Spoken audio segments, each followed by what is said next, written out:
Good evening students.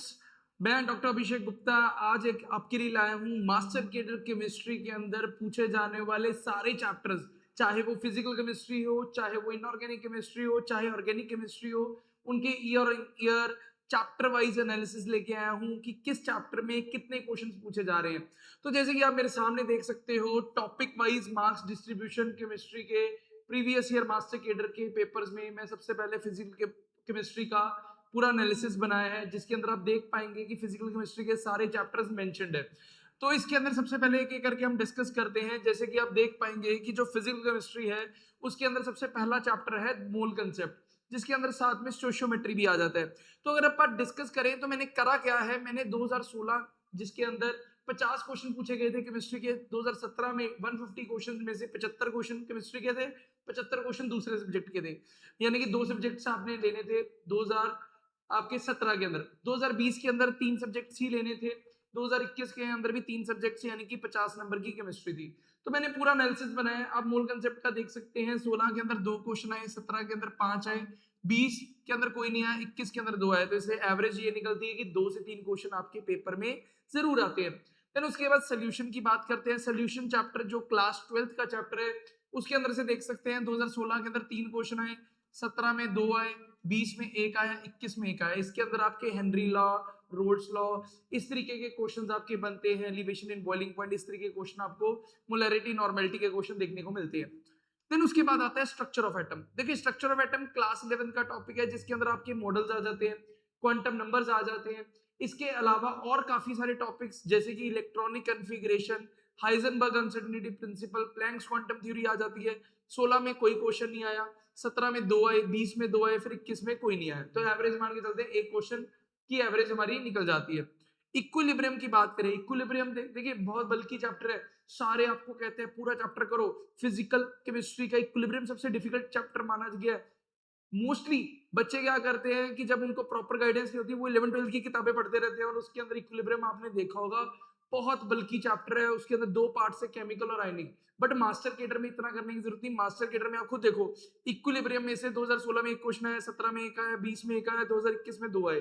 और अगर आप नोटिस करोगे इक्विलिब्रियम का जो क्वेश्चन आ रहा है वो मोस्टली केमिकल इक्विलिब्रियम में से आ रहा है। ली चैटलियर प्रिंसिपल का क्वेश्चन आ रहा है, इक्विलिब्रियम कांस्टेंट का क्वेश्चन आ रहा है, आयनिक इक्विलिब्रियम जो सबसे डिफिकल्ट है, जो ज्यादा लंबा न्यूमेरिकल आता है, वो नहीं इसमें आ रहा। तो इसका मतलब आपने जो है मोस्टली आपने केमिकल इक्विलिब्रियम पे ध्यान देना, आयनिक इक्विलिब्रियम के फॉर्मूलाज को ध्यान रखना है, ज्यादा न्यूमेरिकल पार्ट पे फोकस नहीं करना। देन आ जाता है इलेक्ट्रोकेमिस्ट्री। इलेक्ट्रोकेमिस्ट्री क्लास 12th का टॉपिक है। 16 में 2 क्वेश्चन आए, 17 में 1 आया, 20 में 1 आया, 21 में 2 आए। अब मैं आपको गाइड करता हूँ इलेक्ट्रोकेमिस्ट्री के लिए आपने करना क्या है। इलेक्ट्रोकेमिस्ट्री के लिए ऑक्सीडाइजिंग एजेंट और रिड्यूसिंग एजेंट्स को आइडेंटिफाई करना सीख जाइए। ये क्वेश्चन हर साल आएगा, इस साल भी आएगा।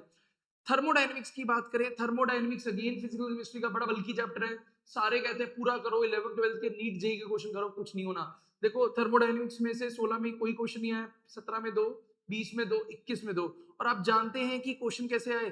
थर्मोडायनेमिक्स में से रिलेशन आता है डेल्टा एच का डेल्टा यू प्लस डेल्टा एनजीआरटी के साथ। तो वो क्वेश्चन पूछा जाता है थर्मोडायनेमिक्स में से। हमारा इंटरनल एनर्जी के क्वेश्चन आते हैं, इंथैल्पी के क्वेश्चन आते हैं, मतलब ज्यादा कैलकुलेशन वाले क्वेश्चन नहीं होते। अगर आपने कंसेप्ट पढ़ा है टिक लग जाएगा, रिलेशन बनाना होगा ज्यादा से ज्यादा। फिर उसके बाद केमिकल काइनेटिक्स की बात करें। केमिकल काइनेटिक्स क्लास 12th का टॉपिक है, जिसके अंदर आपको रेट कांस्टेंट, रेट लॉ के क्वेश्चंस आपको बन जाते हैं, हाफ लाइफ का क्वेश्चन बन जाता है। बट अगेन ज्यादा कैलकुलेशन वाला काम नहीं आएगा, इजी रहेगा, कंसेप्चुअल बेस्ड क्वेश्चन रहेगा। सॉलिड स्टेट की बात करें, देखो मैंने ऑब्जर्व क्या किया है, मास्टर केडर के अंदर टॉपिक्स जो 11 12 के सिलेबस में नहीं है, कट चुके हैं। जैसे कि सॉलिड स्टेट हो गया आपका, हमारे पास स्टेट्स ऑफ मैटर हो गया, इस तरीके के जो चैप्टर, सरफेस केमिस्ट्री हो गया, इस तरीके के चैप्टर्स में वेटेज ज्यादा है, ज्यादा क्वेश्चन पूछे जा रहे हैं। सॉलिड स्टेट की अगर मैं बात करूं, 3 question, 2 question, 1 question, 1 question. Solid state में से आपको डेंसिटी का क्वेश्चन मोस्टली देखने को मिल ही जाता है। डेंसिटी का, number of atoms per lattice कितने होंगे वो मेजर करने का क्वेश्चन आ जाता है। फिर स्टेट्स ऑफ मैटर की बात करें, स्टेट ऑफ मैटर के अंदर एवरेज एक क्वेश्चन देखने को मिला है, 17 में कोई क्वेश्चन नहीं आया था। केमिकल बॉन्डिंग, अब मैंने बड़ा देखा है कि कोचिंग्स वाले कहते हैं केमिकल बॉन्डिंग करो करो करो। देखो केमिकल बॉन्डिंग में सिर्फ आपने वसीपर थ्योरी कर जानी है, इसके अलावा कुछ नहीं आता। देखो आप खुद ही देख पा रहे हो, 17 जब 75 क्वेश्चन आए थे तब एक क्वेश्चन आया था। 20 में क्वेश्चन आया, वैसे 21 और 16 में कोई क्वेश्चन केमिकल बॉन्डिंग का नहीं आया। आएगा क्वेश्चन वसीपर का आ जाएगा या डायप्रोपेंट का आ जाएगा। फिर आती है हमारे पास रिडॉक्स रिएक्शन। रिडॉक्स रिएक्शन में खुद देखो 17 और 20 के अंदर एक एक क्वेश्चन आया, 16 और 21 में कोई क्वेश्चन ही पूछा नहीं गया। देन उसके बाद हमारे पास आती है सरफेस केमिस्ट्री। देखो सरफेस केमिस्ट्री मैंने क्या कहा था, मैंने कहा था कि वो टॉपिक्स जो 11th-12th के सिलेबस से कट हो चुके हैं उनमें से क्वेश्चन बहुत बनते हैं। तो सरफेस केमिस्ट्री की इंपॉर्टेंट टॉपिक है, इसमें एडजॉर्प्शन वाला कंसेप्ट है, इसके अंदर एडजॉर्प्शन आइसोथर्म है, उनमें से क्वेश्चन बनता है। तो 3 क्वेश्चन आए 16 के अंदर, 4 क्वेश्चन आए 17 के अंदर, 3 क्वेश्चन आए 20 के अंदर और 1 क्वेश्चन आया 21 के अंदर। तो मेरा आइडिया ये है कि इस साल भी अगर पेपर होता है तो हमारे पास 2 से 3 क्वेश्चन सरफेस केमिस्ट्री के पक्का देखने को मिलेंगे। नेक्स्ट चलते हैं आप हमारे पास फिजिकल केमिस्ट्री के बाद अगर मैं बात करूं इनऑर्गेनिक केमिस्ट्री की, आप खुद देखिए इनऑर्गेनिक केमिस्ट्री का फिर मैंने पूरा एनालिसिस बनाया हुआ है, सारे चैप्टर्स लिखे हैं। पीरियोडिसिटी, फिर वही 16, 17, 20, 21 वही पैटर्न है। पीरियोडिसिटी यानी कि पीरियोडिक क्लासिफिकेशन ऑफ एलिमेंट्स, यानी कि जो आपका क्लास 11 का तीसरा चैप्टर है उसमें से 16 में 2 क्वेश्चन है, 17 में कोई नहीं आया, 20 में 2 आए, 21 में फिर कोई नहीं आया, एवरेज बनी एक क्वेश्चन की। जनरल प्रिंसिपल एंड आइसोलेशन, देखो ये इसके अंदर, इसको हम मेटलर्जी के अंदर भी कंसीडर कर लेते हैं। इसमें से क्वेश्चन बहुत आते हैं। क्यों आते हैं? क्योंकि इसमें सीधा क्वेश्चन पूछा जाता है। इसमें आपको और पता है हो जाएगा, नहीं पता क्वेश्चन का आंसर गलत। तो सिंपल सी बात है, उनकी थिंकिंग को समझिए कि वो पूछना क्या चाह रहे हैं। वो चाहते हैं कि आपको कंसेप्ट पता हो, आपको डायरेक्ट कंसेप्ट आता हो, आप टिक लगाए। वो सॉल्व नहीं करा के देखना चाहता। क्यों? क्योंकि 150 क्वेश्चन है, टाइम कम है, 150 क्वेश्चन है, उसने सॉल्व करवाने हैं आपसे। अगर वो न्यूमेरिकल देगा तो टाइम नहीं बचेगा आपके पास। तो इस तरीके के टॉपिक्स जिनके अंदर कंसेप्चुअल क्वेश्चन ज्यादा बनते हैं बहुत इंपॉर्टेंट है। 17 के अंदर एक आया, 20 के अंदर एक आया, 21 में 2 आए। हाइड्रोजन चैप्टर की मैं बात करूं, देखो हाइड्रोजन चैप्टर के अंदर dihydrogen, hydrogen peroxide, water, permanent और टेम्परेरी हार्डनेस, ये 4-5 टॉपिक्स है जो इंपॉर्टेंट है। उसमें से 16 में कोई क्वेश्चन नहीं आया, 17 में एक आया, 20 में एक आया, 21 में एक आया। तो इसका मतलब अगेन एक क्वेश्चन तो आ ही रहा है। एस ब्लॉक की बात करें, देखो एस और पी ब्लॉक मेरा मानना है बहुत वाइड चैप्टर है, बहुत ब्रॉड चैप्टर है। तो एस और पी ब्लॉक को आपने करना कैसे है? देखो एस और पी ब्लॉक को करने के लिए आप क्या करिए, जो हमारे पास एस और बी ब्लॉक का कंटेंट होता है उसमें से जो पेपर में पूछा जाता है उसके अकॉर्डिंग प्रिपरेशन कीजिए। नहीं पता लग रहा, हम लेक्चर्स अपलोड करते हैं, उसके अंदर से देख लीजिए किस तरीके से कंटेंट करवा रखा है, तो आपको एक ब्रॉड आइडिया मिल जाएगा एस और पी ब्लॉक में से क्वेश्चंस क्या आ रहे हैं। दूसरी बात, हमारे डेली क्वेश्चन प्रैक्टिस के लेक्चर्स डेली अपलोड हुआ करेंगे अब से, तो वो देखा करिए, उससे आपको क्वेश्चन प्रैक्टिस जब करेंगे आपको आइडिया लगेगा कि फ्यूचर में क्वेश्चन किस तरीके के बन सकते हैं। तो इस ब्लॉक में 16 में एक क्वेश्चन आया, 17 में कोई नहीं आया, 20 में 2 क्वेश्चन आए, 21 में कोई नहीं आया। फिर पी ब्लॉक की बात करें, पी ब्लॉक में 16 के अंदर 2 क्वेश्चन आए, 17 में एक क्वेश्चन आया, 20 में कोई नहीं आया, 21 में एक आया। डी ब्लॉक की अगर मैं बात करूं, देखो डी ब्लॉक के अंदर कोई क्वेश्चन नहीं आया 16 के अंदर, 17 में 2 आए, 20 में कोई नहीं, 21 में कोई नहीं। अब देखो, अब इससे क्या पता लग रहा है, इससे ऐसे लगेगा डी ब्लॉक में इंपॉर्टेंट नहीं है, बट मेरे को जो लगता है डी ब्लॉक के अंदर इलेक्ट्रॉनिक कॉन्फ़िगरेशन, उनकी प्रॉपर्टीज, जिसके अंदर हम कहते हैं जी मेटालिक करैक्टर क्यों शो करते हैं, कैटलिस्ट की तरह क्यों शो किया जाता है, कलर क्यों शो करते हैं, इनका क्वेश्चन बन सकता है। आया नहीं है, मैं मान रहा हूं 2020 और 21 में नहीं आया, बट अब इस बार 2026 में बन सकता है ये क्वेश्चन।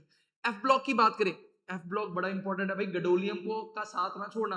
गडोलियम की कॉन्फ़िगरेशन हर बार पूछते हैं, 16 के अंदर एक क्वेश्चन, 17 में 2, 20 में एक, 21 में एक क्वेश्चन पक्का आया हुआ है, मतलब एक क्वेश्चन तो हर बार आ रहा है। कोऑर्डिनेशन कंपाउंड की बात करें, देखो कोऑर्डिनेशन कंपाउंड ऐसा टॉपिक है जिसको आप वो 12th के बीच में से भी पूछता है और आपको बीएससी के अकॉर्डिंगली भी पूछता है।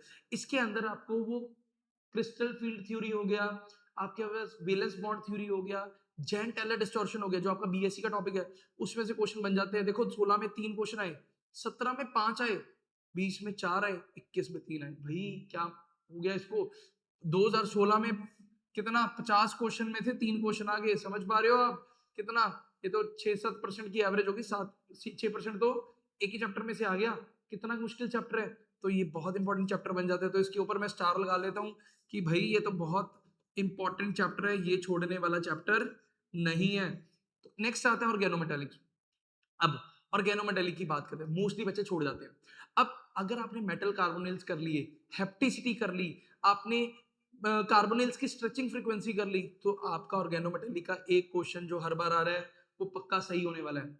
फिर उसके बाद ईएसआर स्पेक्ट्रोस्कोपी, देखो इनऑर्गेनिक की जो ईएसआर स्पेक्ट्रोस्कोपी, ईएमआर स्पेक्ट्रोस्कोपी क्या देते हैं, उसमें से देखा गया क्या 16 में कोई नहीं आया, 17 में एक, 20 में एक, 21 में कोई नहीं आया, तो इसका मतलब एवरेज है, बट करके जानी जरूरी है, आसान है, छोटी स्पेक्ट्रोस्कोपी 2 लेक्चर्स में कंप्लीट हो जाती है।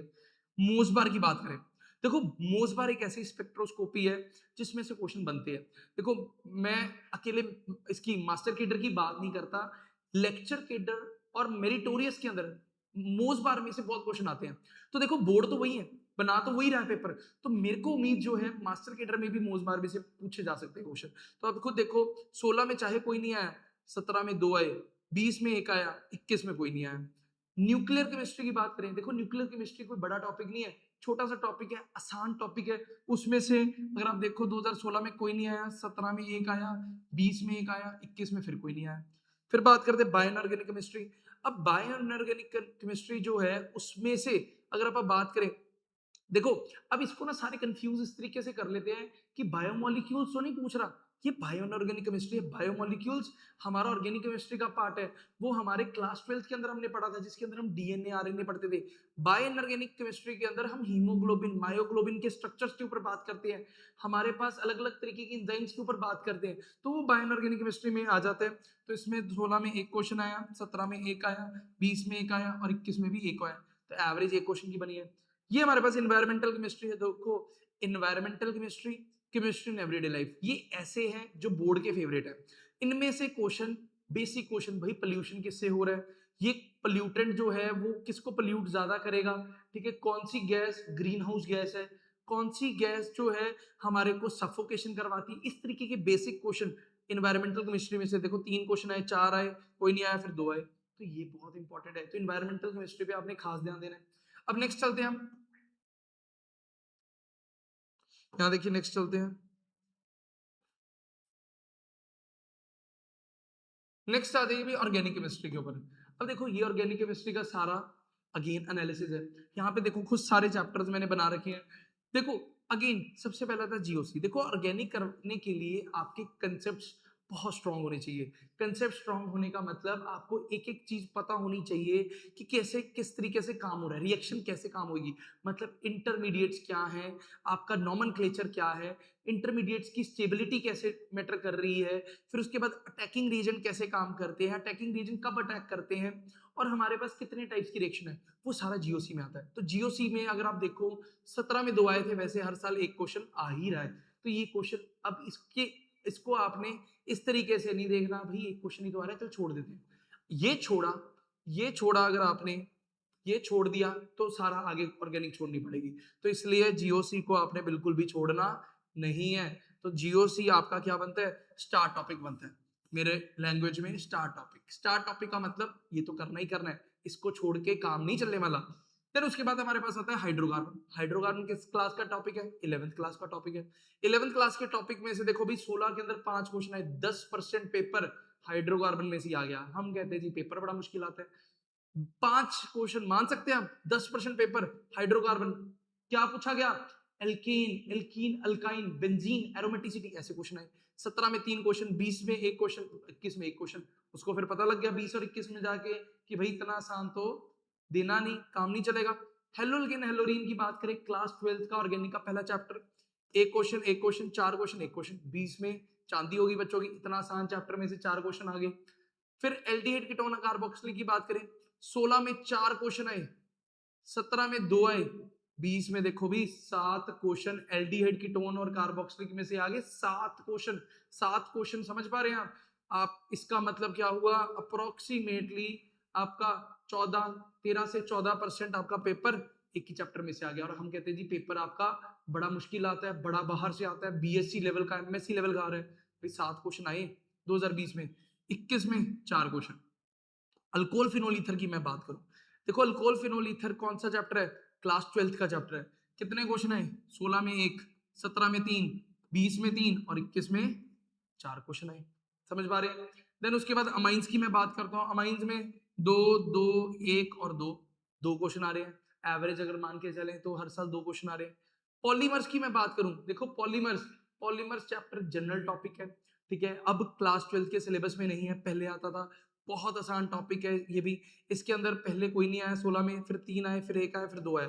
बट मेरी बात मानिए, इसको ना देखो, 3 या 2 क्वेश्चन की एवरेज इस बार आएगी। पॉलीमर देख लीजिएगा, बहुत इंपॉर्टेंट टॉपिक। बायोमोलिक्यूल्स आ गया, बायोमोलिक्यूल्स पीछे बायोइनऑर्गेनिक किया था, अब बायोमोलिक्यूल्स है। बायोमोलिक्यूल्स में से 3, 2, 1 और 1। देखो, मेरा अंदाजा क्या कहते हैं, मास्टर केडर का जो पेपर सेट होता है वो इस तरीके से होता है कि वो चेक करता है कि ब्रॉड नॉलेज है आपको, ठीक है, डेप्थ में नॉलेज नहीं पूछ रहा वो, इन डिटेल नहीं पता, ऊपर ऊपर से पता है कि नहीं पता। अगर पता है, पेपर क्लियर। यहां देखो, chemistry in everyday life, chemistry in everyday life में से 2 क्वेश्चन, 2 क्वेश्चन, कोई भी नहीं, फिर 2 क्वेश्चन, एवरेज बनी 2 क्वेश्चन की। 2 क्वेश्चन आ रहे हैं केमिस्ट्री इन एवरीडे लाइफ। इसके अंदर जनरल चीज है भाई, हमारा फ्लोर क्लीनर किसको यूज कर सकते हैं, डीडीटी क्या होती है, हमारे पास इंसेक्टिसाइड कौन सा बढ़िया है, पेस्टिसाइड कौन सा बढ़िया है, इस तरह के question chemistry in everyday life के अंदर आ जाएंगे। फिर उसके बाद आती है स्टीरियो केमिस्ट्री। स्टीरियो केमिस्ट्री में क्या है, हमारे पास R and S configuration, enantiomer, diastereomer, ये सारा कुछ स्टीरियो केमिस्ट्री में। देखो स्टीरियो केमिस्ट्री के अंदर 16 में कोई नहीं आया, 17 में 1, फिर 20 में कोई नहीं आया, 21 में 1 क्वेश्चन। फिर उसके बाद आता है आईआर स्पेक्ट्रोस्कोपी। देखो आईआर स्पेक्ट्रोस्कोपी की अगर बात करें, हमारे पास 2 क्वेश्चन 16 में, 17 में 2, फिर 20 में 1 और 21 में फिर 1 क्वेश्चन। आईआर स्पेक्ट्रोस्कोपी देखो, ये तो छोड़ ही नहीं सकते। मैं आपको सिंपल सी बात बताता हूँ, ऑर्गेनोमेटेलिक्स और आईआर स्पेक्ट्रोस्कोपी क्लब है। आईआर स्पेक्ट्रोस्कोपी में कार्बोनिल स्ट्रेचिंग फ्रीक्वेंसी आएगी, वो आपका आईआर स्पेक्ट्रोस्कोपी में कवर हो जाएगा। तो दोनों करने जरूरी है, ठीक है। प्रोटोन एनएमआर स्पेक्ट्रोस्कोपी, जिसे अब एनएमआर कहते हैं, बड़ा इशू बनता है, एनएमआर क्या है, एनएमआर क्या है। भाई लेक्चर अपलोडेड है ऐप के ऊपर भी और आपके यूट्यूब के चैनल के ऊपर भी। इस यूट्यूब चैनल पे सर्च करो एनएमआर, तो एनएमआर के लेक्चर अपलोड मिल जाएंगे। देखो, याद करो, समझो और डन है। एनएमआर के पक्का क्वेश्चन हो जाएंगे, 1 क्वेश्चन, 1 क्वेश्चन कोई भी नहीं, 2 क्वेश्चन। एनएमआर के 1 से 2 क्वेश्चन तो हर साल आने, फ्री का क्वेश्चन है, सिग्नल निकालने हैं, पीक्स निकालने हैं, आराम से निकल जाएंगी। लेक्चर देख लो, हो जाएगा। फिर आती है यूवी विजिबल स्पेक्ट्रोस्कोपी। इसका भी मैंने लेक्चर अपलोड कर रखा है। यूवी विजिबल के 1 क्वेश्चन, 1 क्वेश्चन कोई भी नहीं, फिर 1 क्वेश्चन। तो हमारे पास एवरेज 1 क्वेश्चन यूवी विजिबल का बन रहा है। तो ये क्या था, पूरा एनालिसिस था, पूरी केमिस्ट्री का, क्लास 11, 12, बीएससी सारा एनालिसिस था, जिसको देख के आपको आइडिया लग जाएगा कि पेपर में क्वेश्चन बन रहा है तो कैसे बन रहा है, किस चैप्टर में से बन रहा है। तो इससे क्या पता लगता है, देखो आपके सामने मैंने पूरी इमेज क्लियर कर दी।